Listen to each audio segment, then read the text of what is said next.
up suaranya ya. Ya Nabi salam alaika. Kita adalah menkirim syariat. Takbir. Allahu Akbar. Assalamualaikum warahmatullahi wabarakatuh.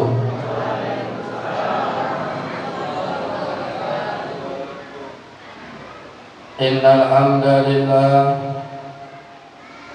salatan wa salaman ala Rasulillah wa ala alihi wa sahbihi wa mawala. Wala haula wala quwwata illa billah. Amma ba'd. Qala Allah ta'ala fi kitabihil karim, a'udzu billahi minasy syaithanir rajim. Bismillahirrahmanirrahim. Syahru Ramadan alladzi unzila fihi al-Qur'an hudan linnasi wa bayyinatin minal huda wal furqan. Shadaqallahul azim. Bersyukur kita kepada Allah Subhanahu wa taala dengan mengucapkan alhamdulillahirabbil alamin. Bersalawat kepada Rasulullah sallallahu alaihi wasallam dengan mengucapkan Allahumma salli ala Sayyidina Muhammad wa ala ali Sayyidina Muhammad. Semoga di yaumil mahsyar nanti kita kelak mendapatkan syafaat dari Rasulullah sallallahu alaihi wasallam. Amin. Amin ya rabbal alamin. Yang saya hormati Bapak Ketua BKM Masjid At-Taufik, yakni Bapak Samiun beserta dengan seluruh pengurus. Yang saya hormati, sini hadir juga Ketua Grup D Bapak Yunus Sibuan. Kemudian yang saya hormati tim YouTuber dari Menkirim Syariah Abang Dadul Asbi. Yang saya hormati Bapak Ibu jemaah sholat tarawih yang dirahmati Allah Subhanahu wa taala, dan yang saya sayangi anak-anak yang nggak bisa diam, ribut aja ya anak-anaknya Bu ya. Memang begitulah anak-anak ini. Kalau nggak ada anak-anak pun nggak ramai mesti kita ya. Bapak Ibu orang tua kami yang dirahmati oleh Allah Subhanahu wa taala, pada malam hari ini kita sudah memasuki malam yang ke-18. Alhamdulillah sudah banyak kemajuan dari saf jemaahnya, ya Bu ya. Safnya semakin maju. Barangkali mungkin kalau di hari pertama sampai 10 itu yang hadir sampai dengan teras masjid kita. Ini sudah memasuki malam yang ke-18, nggak ada lagi yang di teras, semuanya di dalam masjid. Inilah kondisi umat kita hari ini Bapak Ibu ya. Semakin ke ujung, seharusnya Ramadannya semakin manis, semakin banyak. Namun alhamdulillah, mudah-mudahan yang hadir pada malam hari ini mendapatkan nilai pahala yang berlipat ganda dan dosa-dosanya diampuni oleh Allah Subhanahu wa taala. Amin. Amin ya rabbal alamin. Bapak Ibu orang tua kami yang dirahmati oleh Allah Subhanahu wa taala, semalam malam ke-17 kita sudah memperingati nuzul Quran. Malam di mana diturunkannya Al-Qur'anul Karim. Bagaimana firman Allah Subhanahu wa taala dalam surah Al-Baqarah ayat 184. Bismillahirrahmanirrahim. Syahru Ramadan alladzi unzila fihi al-Qur'an hudan linnasi wa bayyinatin minal huda wal furqan. Bulan Ramadan adalah bulan di mana diturunkannya Al-Qur'an. Jadi Bapak Ibu, Al-Qur'an yang mulia yang kita baca sehari-hari itu Allah turunkan pada bulan yang mulia, yakni pada bulan suci Ramadan. Maka sesuai dengan artinya Al-Quran, bacaan karim artinya mulia, maka orang-orang yang akrab, yang dekat, yang senantiasa mendawamkan Al-Quran, insya Allah hidupnya akan mulia. Tidak hanya di dunia, nanti di akhirat juga akan dimuliakan oleh Allah Subhanahu wa Ta'ala. Bapak Ibu, ada kabar berita yang baik. Salah satu anak dari desa kita, dari Dusun 7, Sen Cirim, Kecamatan Sunggal, beberapa hari yang lalu baru mendapatkan prestasi juara 1 MTQ tingkat nasional di Sulawesi Tenggara di Kendari. Namanya Nur Aini. Buta matanya tetapi tidak buta hati. Dengan izin Allah Subhanahu wa Ta'ala, ia mewakili RRI Medan untuk ikut MTQ di Sulawesi Tenggara Kendari dan alhamdulillah mendapatkan juara 1. Dan yang lebih membanggakan lagi, RRI Medan mendapatkan prestasi juara umum. Masya Allah, diberikan hadiah oleh panitia 35 juta sekaligus diberangkatkan untuk melaksanakan ibadah umroh. Lagi-lagi Bapak Ibu, orang yang akrab dengan Al-Quran, orang yang rajin membaca Quran, orang yang hidup dengan Al-Quran, insya Allah hidupnya akan menjadi mulia. Sudah ada contohnya. Tidak pernah berpikir ibunya, dia bisa mendapatkan prestasi sedemikian rupa.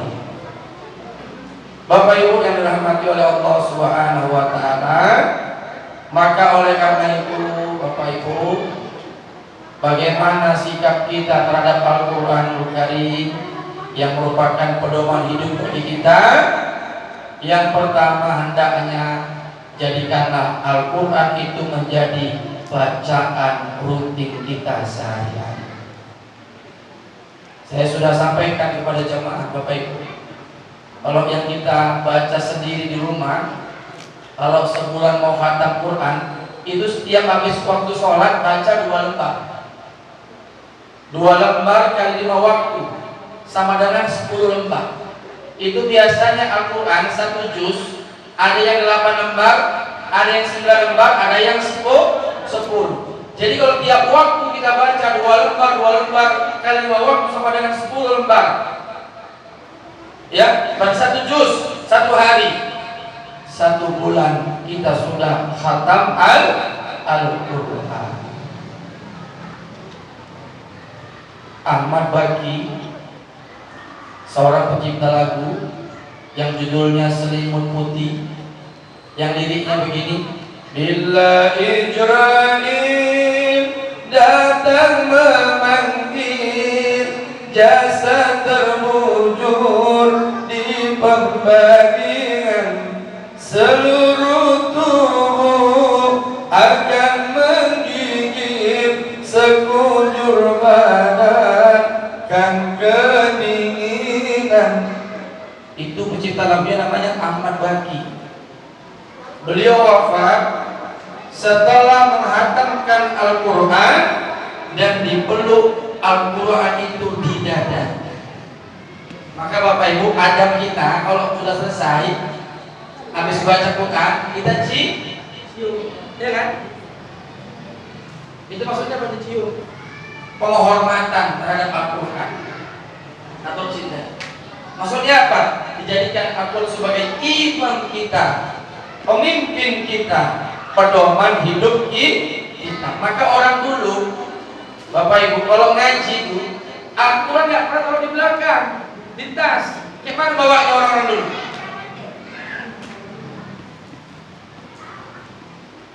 Dijadikan dia menjadi pemimpin di depan.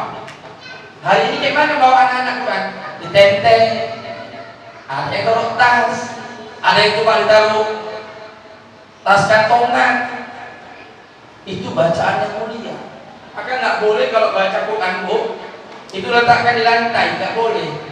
secara adab, maka dia harus diletakkan lebih tinggi. Kalau kita sedang membaca, buat pakai rehat atau ditaruh di atas sajadah. Jangan dia sama dengan lantai secara adab. Ingat, al-adabu fawqa ilmi. Adab itu lebih tinggi daripada ilmu. Bapak Ibu orang tua kami yang dirahmati Allah Subhanahu wa taala.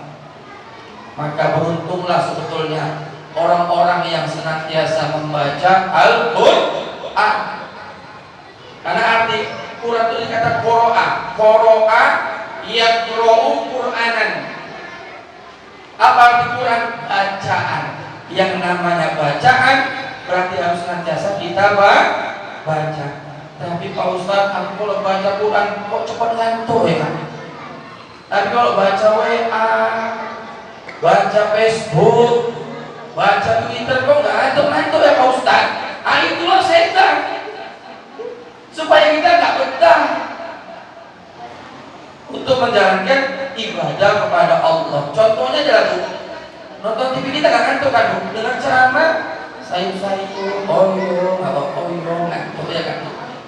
Ada lagi yang pula yang belum makan, rencananya mau makan pulang terawih, oyong. Karena imamnya lambat pula, makin oyong. Maka Bapak Ibu, kita jangan hanya rajin baca Quran kalau bulan suci Ramadan saja. Nanti habis Ramadan nggak baca lagi, baca secara rutin insyaallah. Kata Nabi apa? Khairukum man ta'allama al-Qur'an wa 'allamahu. Sebaik-baik kamu adalah orang yang belajar Al-Qur'an dan mengajarkannya kepada orang lain. Maka sebetulnya arti tadarus dari asal kata darosa, artinya belajar. Yang namanya belajar sebetulnya Bapak Ibu, kalau dulu kita buat lingkaran, itu di tengah ada satu orang yang nanti membimbing atau mengajari bacaan orang-orang yang baca yang ada di lingkaran itu. Sekarang kan tidak tadarus. Nanti kawan yang baca yang satu banyak makan tuh, kawan alif lam mim, yang satu tidur, kan gitu hari ini Bapak Ibu. Padahal kenapa? Kalau satu baca yang lainnya menyimak, kenapa? Supaya kalau dia bacanya salah, ada yang memperbaiki. Ini ada yang main HP, kawannya baca dia main HP. Ada yang baca satu makan kue bakwan. Ada yang satu baca yang satu tidur losor. Ini bukan tadarus namanya.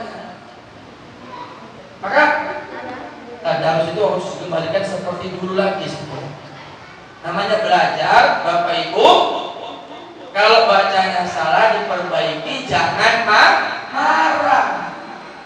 Orang kalau dia baca salah, nggak diperbaiki, maka nanti dia akan terus dalam kesalahan. Betul kan? Betul. Ada beberapa orang tadarus disimak, diperbaiki malah marah, merajuk. Besoknya nggak tadarus kan? Macam dia yang paling bagus baca. Salah aja, aku salah. Iya kan? Wa minan nasi teringatnya ya kan? Belum makan rupanya kan? Maka Bapak Ibu belajar dulu. Udah belajar bagus hurufnya, baca. Udah bisa baca, langkah kedua bagaimana sikap kita dalam Al-Quran? Menghafalnya. Bayangkan itu sholat taraweh di pondok pesantren Al-Fatah Temburu 8 jam, dari jam 7 jam 3 baru selesai tarawehnya Pak.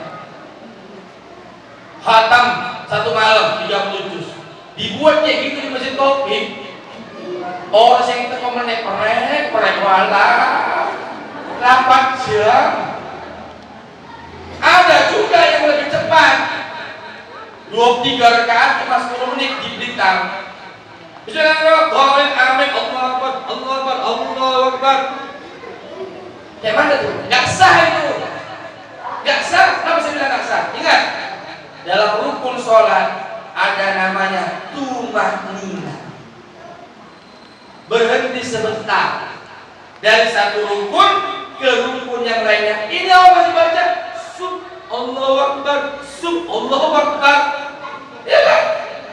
Minimal Bapak Ibu kalau cepat terbacalah sekali. Subhana rabbiyal azimi wa bihamdi sekali minimal.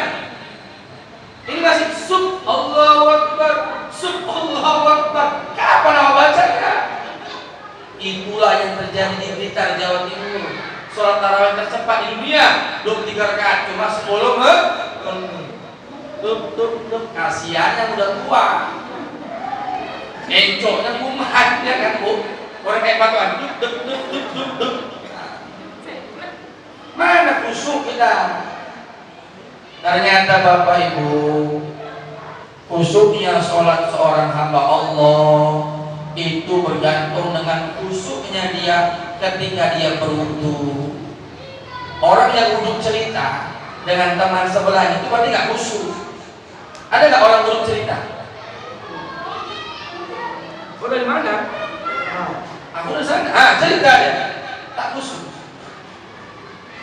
Misalnya orang wudhunya itu nggak khusyuk, nggak benar, akan berpengaruh kepada sholatnya. Maka perbaiki wudhu kita dengan sebaik-baiknya.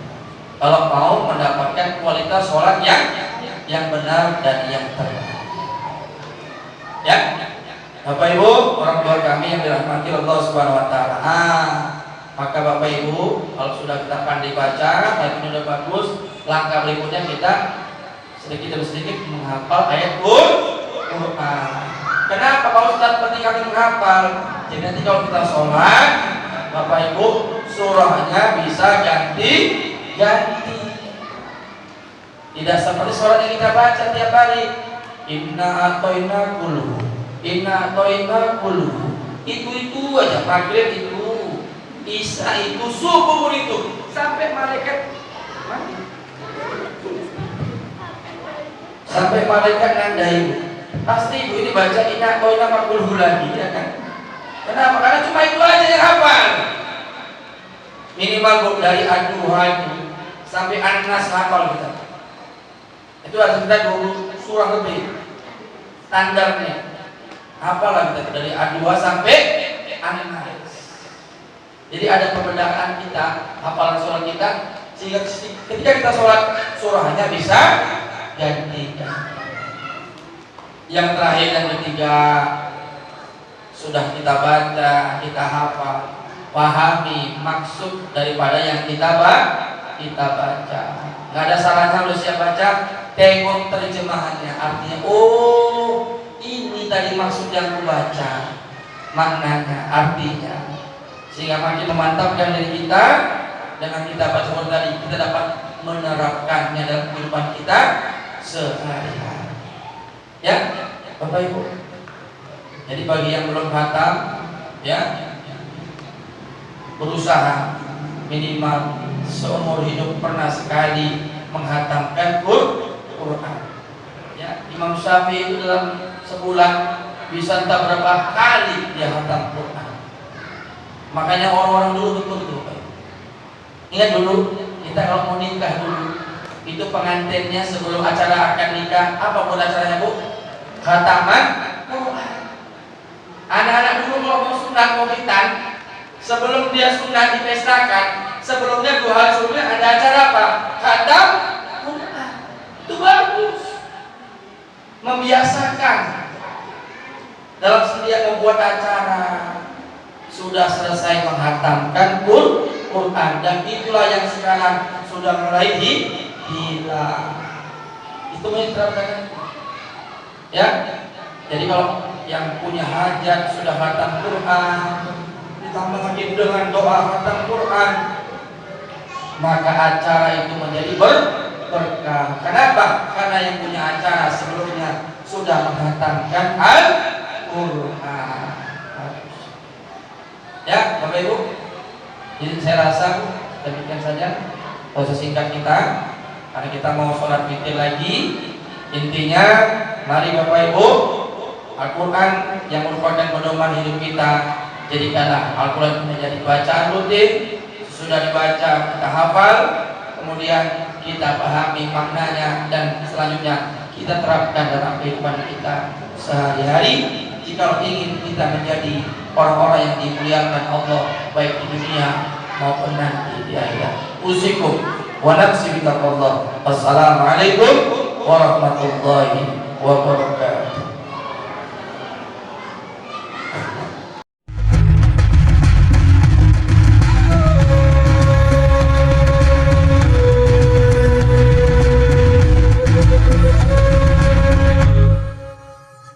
Jangan lupa, supaya channel ini bermanfaat, padamkan warna merah. Klik subscribe, subrek.